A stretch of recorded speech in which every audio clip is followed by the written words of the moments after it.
본문 말씀은 창세기 4장 3절로 8절입니다. 세월이 지난 후에 가인은 땅의 소산으로 제물을 삼아 여호와께 드렸고 아벨은 자기도 땅의 첫 새끼와 그 기름으로 드렸더니 여호와께서 아벨과 그의 제물은 받으셨으나 가인과 그의 제물은 받지 아니하신지라. 가인이 몹시 분하여 안색이 변하니 여호와께서 가인에게 이르시되 내가 분하여함은 어찌미며 안색이 변하면 어찌 됨이냐. 네가 선을 행하면 어찌 낯을 들지 못하겠느냐. 선을 행하지 아니하면 죄가 문 앞에 엎드려 있느니라. 죄가 너를 원하나 너는 죄를 다스릴지니라. 가인이 그의 아우 아벨에게 말하고 그들이 들에 있을 때에 가인이 그의 아우 아벨을 쳐 죽이니라. 아멘. 가인은 하나님께 제물을 드렸습니다. 하나님께서 받지 않으셨습니다. 그래서 가인은 몹시 분했습니다. 그래서 가인은 안색이 변했습니다. 몹시 분하다 하는 뜻은 뜨겁게 타오른다 이런 뜻이 있습니다. 맹렬하다, 진노하다, 미치다, 미칠 정도로 화가 나는 거죠. 한탄하다, 근심하다 등과 같은 의미가 있습니다. 다시 말해서 정상적인 상태에서 벗어나 매우 다양한 심적 상태를 나타내고 있습니다. 참 이 모습을 보십시다. 지금 가인이 하나님께 제물을 드렸잖아요. 하나님께 예배를 드렸잖아요. 하나님께 제사를 드렸습니다. 그런데 갑자기 그의 마음이 맹렬하고 진노가 치밀고 사람이 미칠 것 같고 한탄이 나고 근심이 나고 이 정상적인 상태를 비껴나가는 이 결과를 한번 보십시오. 일상적인 생활 가운데서 억울한 일을 당하거나 어처구니 없는 일을 당할 때 분노할 수 있습니다. 하지만 지금 가인의 경우는 그런 것과는 차원이 다릅니다. 하나님께 예배를 드렸습니다. 예배를 드리고 난 이후에 이와 같은 모습이 되었습니다. 오늘 우리도 잘 생각해 보시고 나는 예배를 드리고 난 후에 하나님 주신 은혜와 위로를 받고 또 주의 평강을 누리게 될지 안 그러면 분노하고 안색이 변하며 미칠 지경이 될지 나는 어떻게 될지 조심하면서 그렇게 예배에 임해야 합니다. 만약 오늘 내가 하나님께 예배를 드렸는데 하나님께서 받아주시지 않겠다고 하시면 나는 어떤 자세를 취할 것 같습니까? 나는 또 어떤 자세를 취해야 할 것 같습니까? 아무리 악한 인간이라도 감히 하나님께 이런 태도를 보일 수가 있겠습니까? 하나님께서 나의 예배를 받아주시지 못하겠다고 하시면 하나님 앞에 납작 엎드려서 그 이유를 묻고 자신의 잘못을 회개하는 것이 상식적이지 않습니까? 그런데 자신의 예배를 받아주시지 않는다고 하나님 앞에서 분노하고 안색이 변한다는 것은 좀 이상하다는 생각이 들지 않습니까? 저는 이 장면에서 참 재밌는 묵상을 해보았습니다. 에덴 동산을 나온 지 수천 년이 지난 오늘날 우리가 생각하는 하나님하고 에덴 동산에 나온 지 얼마 안 되는 아담과 하와와 가인과 아벨이 생각하는 하나님하고는 조금 차이가 있는 것 같습니다. 지금 가인이 보이는 행동은 그냥 일반 가정에서 식구들 간에 할 수 있는 행동처럼 보입니다. 하나님 앞에 하는데 마치 가인이 우리가 생각하는 하나님이 아니고 그냥 자기 아버지한테 하는 듯한 느낌을 준다 이 말입니다. 버릇 나쁜 자식이 아버지한테 보이는 행동이다 이 말입니다. 자식도 다 다르지 않습니까? 착한 자식은 아버지가 뭐라 하면 예 공손하게 하지만은 버릇 나쁜 자식은 틱틱거리고 딴 데 쳐다보고 딴소리하고 고개 쳐박고 마치 가인이 꼭 버릇 나쁜 아들처럼 아버지한테 하나님께 하는 듯한 행동을 하고 있습니다. 만약에 하나님께서 아벨의 제사도 받아주시지 않으셨다면, 만약에 아벨이란 존재가 없었더라면, 만약에 아벨이 동생이 아니라고 한다면, 만약에 아벨이 동생이 아니라 아벨이 형님이었다고 한다면 가인이 과연 이렇게 반응했을까? 이런 묵상도 제가 해보았습니다. 가인은 하나님께서 자신의 제물을 받아주시지 않은 사실에 대하여 분노한 것을 보면 일면을 볼 때에 아마 그도 마음에 근심은 오고 걱정은 되었을 것 같습니다. 그런데 이렇게 볼 때에 문제는 뭡니까? 문제의 핵심은 동생입니다. 동생이라기보다는 동생의 제물을 하나님께서 받아주셨다는 사실이 문제입니다. 우리 형제들 일이 있으면 식구들 있다 보면 자녀들 키우다 보면요, 뭐 다 야단을 치면 별 문제가 없는데 그냥 부모가 두 놈이 있는데 한 놈은 칭찬하고 한 놈은 야단을 치면은 야단을 맞는 놈은 자기가 잘못된 줄 알면서도 부모가 원망스러운 거예요. 형님은 해주고 와 나는 안 해주느냐? 동생은 옷을 사주고 나는 왜 안 사주느냐? 누나는 허락하면서 왜 나는 허락하지 않느냐. 뭐 이런 가정에서 쉽게 일어날 수 있는 그런 반응을 오늘 가인은 하나님께 보이고 있습니다. 가인이 보이는 행동을 보면 마치 하나님을 아버지로 여기는 듯한 느낌을 줍니다. 3절 들어서면서 세월이 지난 후에 이렇게 기록하지만 아마 가인도 세월이 지나기 전에는, 그죠? 세월이 지난 후에니까 세월이 지나기 전에는 하나님과 아담, 하나님과 가인 막 그렇게 살았던 것 같습니다. 믿음의 사람 아담은 하나님께서 농사하라고 하시는 벌이 무슨 뜻인지 잘 알았고, 수고할 때마다 얼굴에 땀이 흐를 때마다 눈을 들어 하늘을 보면서 하나님 힘들어 죽겠습니다, 하나님 아버지가 계시는 에덴 동산이 그립습니다 라고 했을 것입니다. 그러면 아들 가인은 그렇게 하는 아담 아버지가 하는 행동을 지켜보았을 겁니다. 가시덤불을 제거하면서, 은근기를 제거하면서, 손에 피가 나면서, 얼굴에 땀이 흐르면서, 허리를 두드리면서, 허리를 쭉 펴고 하늘을 쳐다보면서 하나님 아버지 에덴 동산이 그립습니다. 아담이 그렇게 했을 것 같다는 말입니다. 가인이 비록 세월이 지난 후에 하나님을 찾았지만 하나님을 아버지 같은 하나님으로 인식하는 듯한 느낌을 줍니다. 그동안 먹고 사는데 재미가 나서, 먹고 사는 일이 좋아서 땅을 개간하고 농사를 지으니 소득이 많아지고 풍요로워지고 살만하니 하나님이 없어도 될 것 같고 그 재미가 좋아 하나님을 잊어버렸다고 하십시다. 천석구는 천가지 걱정, 만석구는 만가지 걱정이 인생살이라고 하는데, 가인이 아무리 잘 먹고 잘 살아본들 고향이 그리운 것이 인지상정 아니겠습니까? 그래서 세월이 지난 후에 집을 찾았습니다. 그래서 세월이 지난 후에 아버지를 찾았습니다. 창세기 4장 3절입니다. 세월이 지난 후에 가인은 땅의 소산으로 제물을 삼아 여호와께 드렸고. 자, 그렇다면, 정말 그렇다면 가인은 어떤 자세로 하나님 앞에 왔어야 했습니까? 누가복음 15장 18절 19절. 내가 일어나 아버지께 가서 이르기를, 아버지 내가 하늘과 아버지께 죄를 지었사오니 지금부터는 아버지의 아들이라 일컬음을 감당하지 못하겠나이다. 나를 품꾼의 하나로 보소서 하리라 하고. 자, 가인이 지금 하나님 아버지 앞에 왔습니다. 오랜 세월이 지나서 왔습니다. 그러면 적어도 우리가 잘 아는 이 둘째 아들처럼, 당자처럼 아버지 앞에 돌아올 때에 아버지 내가 하늘과 아버지께 죄를 지어사오니 지금 아버지 아들이라고 말하기가 부끄럽습니다. 그냥 나를 품꾼의 하나로 서주이소 하고 이래 와야 될 거 아닙니까? 이래야 정상적이지가 않습니까? 또 하나 재밌는 것은 성경은 가인을 농사하는 자라고 말했습니다. 창세기 4장 2절입니다. 그가 또 가인의 아우 아벨을 낳았는데 아벨은 양치는 자였고 가인은 농사하는 자였더라. 이게 상당히 그렇게 하는 데 있어서 걸림돌이 되는 겁니다. 왜냐하면 가인이 농사하는 자라는 것이 무슨 뜻입니까? 아버지가 하나님으로부터 부여받은 사명이 농사하는 거였습니다. 그러니까 가인이 농사했다는 그 말은 단순하게 직업이 어떻다는 게 아니고 하나님으로부터 받은 그 사명을 계승하는 자가 가인이었다는 겁니다. 자, 그러면 지금 가인은 아버지 아담과 함께 있었을까요? 집을 떠나서 자기 마음대로 농사를 지었을까요? 이것도 재밌는 부분입니다. 저는 두 가지 다를 묵상해도 신앙적으로 도움이 될 것 같습니다. 가인은 농사하는 자라는 성경의 기록을 보아서 아버지 아담이 하던 일을 돕고 계승했다면 집에 있었을 가능성이 많습니다. 그러니까 신약의 큰아들이 된 번 생각이 나죠.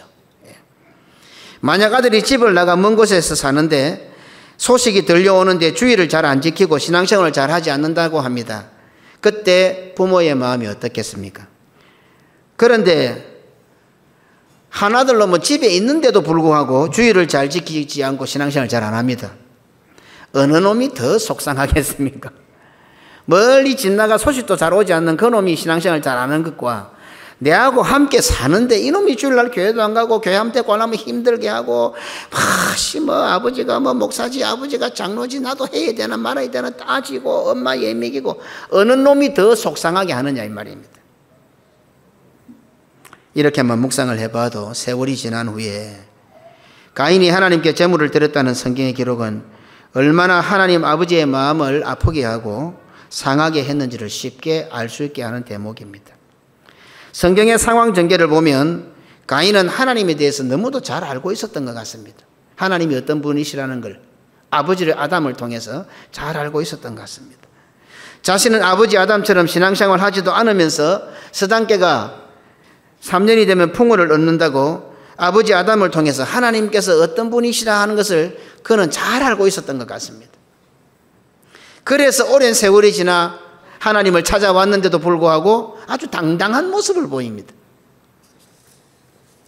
가인은 마치 버릇 나쁜 아들이 아버지에게 하듯이 하나님께서 자신의 재물을 받아주지 않는다고 화를 내고 안색이 변했습니다. 우리가 이렇게 사니까 너무 쉽게 다가오죠. 해석이, 그죠? 더 속상하고 분노가 치솟아 올랐던 것은 자존심 상하게 동생의 재물은 받아주시면서 자신의 재물을 받아주시지 않았다는 사실입니다. 하나님께 제사를 드렸고 하나님께서는 받아주지 않으셨습니다. 그래서 분기탱천 얼굴이 불그락 푸르락해졌습니다. 그리고는 그 결과 동생을 쳐 죽였습니다. 분노하고 안색이 변한 것은 하나님께서 자신의 재물을 받아주시지 않은 것보다 자신의 재물을 받아주시지 않고 동생의 재물을 받아주신 것이 결정적인 이유였던 것 같습니다. 하나님께서 동생 아벨의 재물을 받아주신 것에 대하여서 가인은 미칠 정도로 맹렬하게 시기하는 마음이 일어났다는 겁니다. 똑같은 부모, 똑같은 환경, 똑같은 상황에서 어떻게 해서 가인과 아벨 같은 아들이 나왔을까요? 가인이 사랑을 많이 받았겠습니까? 아벨이 사랑을 많이 받았겠습니까? 우리가 아이를 키운 경험으로 봐서 어떤 놈에게 사랑이 많이 갑니까? 보통 처음 태어난 놈이 사랑이 많이 갑니다. 우리의 경험으로 봤어도 첫째 아이에 대한 사랑은 말로 표현할 수가 없습니다. 오늘 우리는 어떤 것 같습니까? 오늘 우리가 받은 사랑이 가인보다 못한 것 같습니까? 하나님께서 나를 사랑하셨는데 나를 사랑하신 그 사랑이 가인에게 하셨던 사랑보다 못한 것 같습니까? 그런데도 우리는 신앙생활, 교회생활에 생각보다 자주 분노하고 생각보다 많은 사건에서 안색이 변합니다. 왜 교회에 와서 분노하고 안색이 변하는 것 같습니까? 불완전한 인간들이 모여 있으니 분노하고 안색이 변할 일들이 많은 것도 사실입니다. 하지만 오늘 본문이 강조하고 있는 것은 그는 일상생활에서 발생할 수 있는 분노나 안색이 변하는 것을 말씀하고 있는 것이 아닙니다. 지금 가인이 분노하고 안색이 변하는 것은 예배 문제 때문입니다. 가인은 하나님과의 관계가 잘못된 자신의 본질적인 문제를 마치 하나님의 결정이 잘못된 것처럼 하나님에게 불만을 품는 것으로 감추려고 했습니다. 하나님께서 동생의 재물은 받아주고 나의 재물은 안 받아주셨기 때문에 그렇다. 자신이 선한 일을 하지 않고 자신이 악한 일을 한 것, 오랜 세월 하나님을 찾지 않았던 것은 다 감추어버리고 모든 그 결과를 하나님께로 싹 돌리면서 분노하고 안색이 변했던 것입니다. 자신은 하나님께 재물을 드렸는데 재물을 받아주시지 않는 하나님께 문제가 있다라고 가인은 주장하고 있습니다. 창세기 4장 5절입니다. 가인과 그의 재물은 받지 아니하신지라 가인이 몹시 분하여 안색이 변하니. 성경도 이렇게 기록을 해놓으니까 우리가 좀 깊이 묵상을 못하니까 오늘까지도 이 가인에게 우리가 속고 있는 것입니다. 가인이 무슨 죄를 지어서 뭘 잘못해서 가인의 재물을 하나님께서 안 받아주셨는가, 하나님께 우리가 그 이유를 돌리고 있습니다. 오늘 우리들 역시 마찬가지입니다. 궁극적으로 자기 자신의 신앙생활과 믿음, 그것이 본질적인 상태가 잘못된 것인데 그것을 마치 예배가 잘못된 것처럼, 교회가 잘못된 것처럼 둔갑을 시켜버립니다.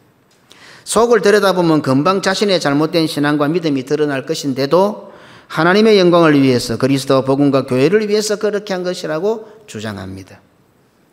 재물을 받지 않으신 하나님에게 문제가 있는 것 같습니다.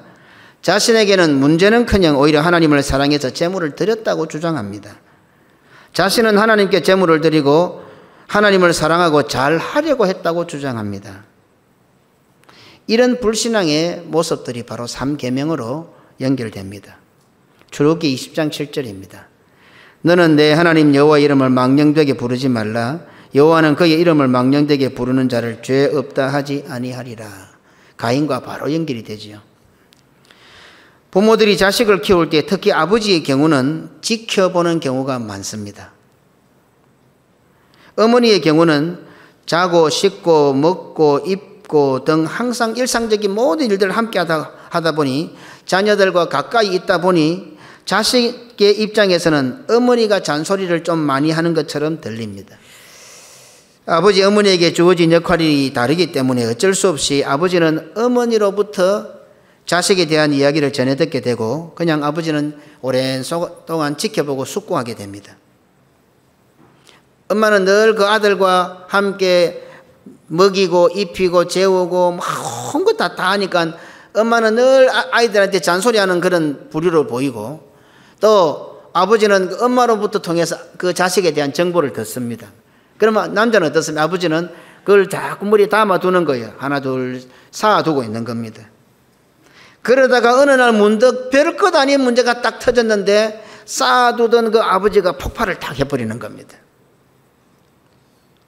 근데 아버지는 어떻습니까? 이게 한 건 지금 눈에 벌어진 그 건 가지고 뭐라 하는 게 아니고 그동안 엄마한테 들었던 거 하는 거 쭉 지켜보고 듣고 듣다가 한 몇 달 만에 어떤 때는 1년 만에 이게 다 쌓여 있다가 갑자기 툭 터져버리는 거예요. 그런데 당하는 아이들이나 집안 식구들 입장이 어떻습니까? 뭐 마누라는 좀 이해를 하겠지만 아이들 입장에서는 지금 벌어지는 일은 아무것도 아닌데 왜 아버지가 이 일을 가지고 이래 화를 내시지? 이런 경우들이 있다 이 말입니다. 그냥 자녀들 입장에 생뚱맞은 겁니다. 그러니까 자식들하고 아버지하고 안 친한 거예요. 어찌 보면요. 이 방법도요. 아버지, 남자는 그러니까 자기 밖에 일이 바쁘고 하니까 자꾸 엄마한테 집에 들어오면 아들 자고 있으니까 뭐 오늘 아들이 이렇더라 뭐 누가 이렇더라 자 듣고 있으면 듣고 있다가 어느 날 갑자기 이게 쌓여 있다가 아무것도 아닌 일에 뭐 도화선이 딱 터지니까 아버지가 화가 팍 터지는 거예요. 그러니까 이제 아이들은 생뚱맞은 거죠. 아버지가 뭐 이때까지는 아무 말도 안 하고 잘 있다가 오늘 뭐 때문에 진짜 화를 내고 과음을 지르고 이 별일 아닌 가지고 이러지? 이렇게 생각하는 수가 있다 이 말입니다. 왜 별일도 아닌 일 가지고 저렇게 화를 내실까? 오히려 아버지를 이상한 사람처럼 취급하게 됩니다. 그렇다 하더라도 아버지가 화를 내고 아들을 쳐다보지 않으면 일반적으로 아들은 어떻게 해야 되겠습니까? 아버지 왜 그러십니까? 무슨 일이 있었습니까? 제가 무슨 잘못을 했습니까? 라고 하는 것이 정상이지 않습니까? 자기가 할 말을 하기 전에 먼저 부모님께 잘못한 것이 무엇일까를 살피는 것이 순서입니다. 그런데 가인은 그렇게 하지 않았습니다. 하나님께서 가인을 찾아가 왜 화내며 왜 안색이 변했냐고 묻습니다. 그런데 실제로 얼굴도 못 들잖아요. 지가 한 짓이 있으니까 어디 하나님 앞에 낯을 들겠습니까? 얼굴도 못 들고 고개 쳐박고 있습니다. 그런데 고개를 쳐박고 뻔뻔스럽게 하나님의 처사가 잘못된 것처럼 하나님을 향해서 앙심을 품고 있었습니다. 자기가 세월이 지나는 동안에 하나님을 찾지 않았던 것은 기억하지 않고 어떻게 해서 동생 재물은 받아주고 내 재물은 안 받아주는 거야. 나에게 제사장 직분이 있는데 왜 나의 제사는 안 받고 동생의 제사는 받는 거야. 하나님이 공의롭지가 못하다. 앙심을 품고 있었던 것입니다. 오늘날 교회 안에서도 자신이 분노하고 안색이 변하는 것을 마치 하나님을 위하여 그리스도 복음과 교회를 위하여 그렇게 하는 것처럼 주장하고 정의의 투사라도 된 것처럼 원망과 불평을 토해내는 사람들이 있습니다. 하나님으로부터 말씀으로부터 정곡을 찔려 낯도 들지 못하면서도 주장을 굽히지 않고 속으로 분노하며 안색이 변하고 앙심을 품습니다. 하나님께서 가인의 악을 행하였고 죄를 범한 것을 지적하셨습니다. 하나님께서 악을 행하면서 죄를 범하면서 가지고 온 가인의 소산, 가인의 재물을 받을 수 없음을 말씀해 주셨습니다. 그래서 가인은 하나님 앞에 얼굴도 들지 못했습니다. 네가 선을 행하면 어찌 낯을 들지 못하겠느냐. 저는 이 장면을 이미 앞서 언급한 하나님과 아담, 하나님과 가인의 관계에서 묵상해 보았습니다. 오늘날 우리가 생각하는 하나님이 아니라 하나님을 아버지처럼 생각하는 아담과 가인의 관계에서 말입니다. 못된 자식들은 어떻습니까? 부모가 아버지가 야단을 치고 훈계하면 순순히 수긍하거나 듣지 않습니다. 부모가 하는 말보다 자기 할 말이 훨씬 더 많습니다. 저는 이 장면에서 가인이 끝까지 하나님을 향해서 고개를 들지 않았다고 생각을 합니다. 처음에는 부끄러워서 하나님 앞에 낯을 들 수 없어서 고개를 들지 않았지만 나중에는 하나님께서 지적하시니까 듣기 싫어서 고개를 쳐박았다고 생각합니다. 설교를 들을 때 고개를 쳐박는 사람도 그럴 가능성이 많습니다. 처음에는 부끄러워서, 처음에는 죄송해서 고개를 쳐박다가 나중에는 바른 말인데도 기분이 나쁜 거예요. 듣기가 싫은 거예요. 고개를 쳐박는 거예요. 저는 가인이 하나님 향해서 고개를 안 들었다고 생각합니다. 끝까지 고개를 쳐박았을 겁니다. 부끄러워서요? 죄송했어요? 아닙니다. 정말 부끄럽고 정말 죄송하고 정말 잘못한 것을 알았으면 처음에는 머리를 땅에 쳐박고 있다가 잘못을 아뢰고 용서를 구하고 용서를 받을 때쯤 되면 어떻습니까? 아무리 어린 자녀들이라도 잘못했으면 맴매한다 하고 어쩐한다 막 이래서 빌다가 나중에 싹 보니까 아버지 엄마가 용서해 줄 것 같으면 그때는 매우 애처로운 눈빛을 하고 아버지와 엄마와 눈을 맞춥니다. 눈물을 갈썽갈썽하면서 불쌍한 모습을 취하면서 이제 용서가 떨어질 것 같으니까 그 아버지한테 엄마한테 눈을 맞춥니다. 고개를 들고 내가 정말 잘못했습니다 하면 눈물을 흘리면서 아버지 앞에 엄마 앞에 용서를 구합니다. 가인은 끝까지 대가리 쳐박고 고개를 들지 않았을 가능성이 많습니다. 얼굴을 들지 않고 하나님을 보지 않았을 것입니다. 그 어떤 회개도 그 어떤 용서도 구하지 않았습니다. 원망과 불평으로 분노함이 안색이 변했지만 하나님의 지적으로 자신의 잘못이 밝혀졌습니다. 하지만 가인은 끝까지 고집을 부리며 꽁 해서 머리를 쳐박고 하나님을 향하여 고개를 들지 않았습니다. 머리를 쳐박고 하나님을 바라보지 않은 가인은 어떤 생각을 하고 있었겠습니까? 우리의 눈은 하나님을 향하여 있어야만 착하고 선하고 올바른 마음을 가질 수가 있습니다. 하나님께 시선을 두지 않고 고개를 쳐박고 땅만 자기 자신만 쳐다보고 있으면 그 마음은 어떻게 변할 것 같습니까? 어쨌든 빛을 자꾸 보고 주님을 보고 하늘을 자꾸 봐야 어둡던 내 마음의 어둠이 사라져 갈 건데 고개를 쳐박고 땅을 쳐다보고 자꾸 자기 자신만 쳐다보고 있으니까 더 어두워지는 거죠. 더 자기 주장이 강해지는 거죠. 하나님께서 선악과를 만드신 것을 탓합니다. 사탄과 뱀을 존재하도록 허락하신 하나님을 탓합니다. 아벨만 없었으면 하나님께서 자신의 재물을 받아주실 것 같습니다. 아니, 하나님께서 자신의 재물을 받아주시지 않으셔도 상관없습니다. 세월이 지나도록 하나님 없이도 잘 살아왔지 않습니까? 그런데 제사는 아버지 아담으로부터 자신이 계상한 것입니다. 그런데 기분 나쁘게 자존심 상하게 하나님께서 아벨의 제사는 받아주고 제사권을 가지고 있는 나의 제사는 안 받아주셨습니다. 기분이 나빠득합니다. 불쾌한 겁니다. 그냥 아벨이 아닙니다.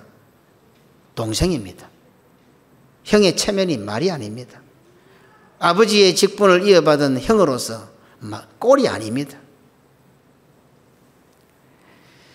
더 구체적인 것은 다음 시간에 한번 살펴보기로 하고 오늘 말씀을 맺겠습니다. 믿음의 사람은 안색이 어떠해야 될 것 같습니까? 오늘 지금 내 얼굴이 어떤 것 같습니까? 한번 자기 얼굴을 한번 살펴보시고 옆 사람 얼굴도 한번 보시기 바랍니다. 사도행전 6장 15절입니다. 공중 중에 앉은 사람들이 다 스데반을 주목하여 보니 그 얼굴이 천사의 얼굴과 같더라. 지금 스데반은 신문을 받고 있고 곧 돌에 맞아 죽을 것입니다. 그럼에도 불구하고 그 속에 말씀의 뜨거움이 있으니까 성령이 역사하니까 그렇게 죄인으로 끌려와 취조당하고 신문당하는 그런 자리에서도 그의 얼굴은 천사와 같았습니다. 그러면 그리스도와 복음과 교회를 위하여 산다고 주장하시면 얼굴이 어떻게 해야 되겠습니까? 얼굴이 어떻게 해야 될 것 같습니까? 그 누구보다도 내가 하나님을 사랑하고 교회를 사랑하고 목사님을 사랑한다면 얼굴이 어떻게 해야 될 것 같습니까? 내 안색이 지금 어떻습니까? 우리 주 예수 그리스도께서는 완전한 장자가 되십니다. 우리에게 본을 보이십니다. 마지막 순간까지 얼굴을 들고 하나님 아버지를 부르셨습니다. 누가복음 22장 42절입니다. 이르시되 아버지여 만일 아버지의 뜻이거든 이 잔을 내게서 옮기시옵소서. 그러나 내 원대로 마옵시고 아버지의 원대로 되기를 원하나이다 하시니 아멘. 끝까지 자기가 죽는 그런 자리까지도 아버지에게 원망불평하지 않고 내 원대로 하지 마시고 아버지의 원대로 되기를 원합니다. 누가복음 23장 46절입니다. 예수께서 큰 소리로 불러 이르시되 내 아버지여 내 영혼을 아버지 손에 부탁하나이다 하고 이 말씀을 하신 후 숨지시니라. 큰 소리로 아버지를 부른 것입니다. 그런데 오늘 가인과 하나님과의 대화 속에 가인이 한마디라도 합니까? 아버지 안 부릅니다. 나중에 변명합니다. 네 동생 어쩌느냐? 내가 동생을 지키는 줄 아니니까 요거 한마디 합니다. 요거 한마디 합니다. 우리 예수님은 어땠습니까? 마지막 죽는 순간까지 큰 소리로 아버지를 불렀습니다.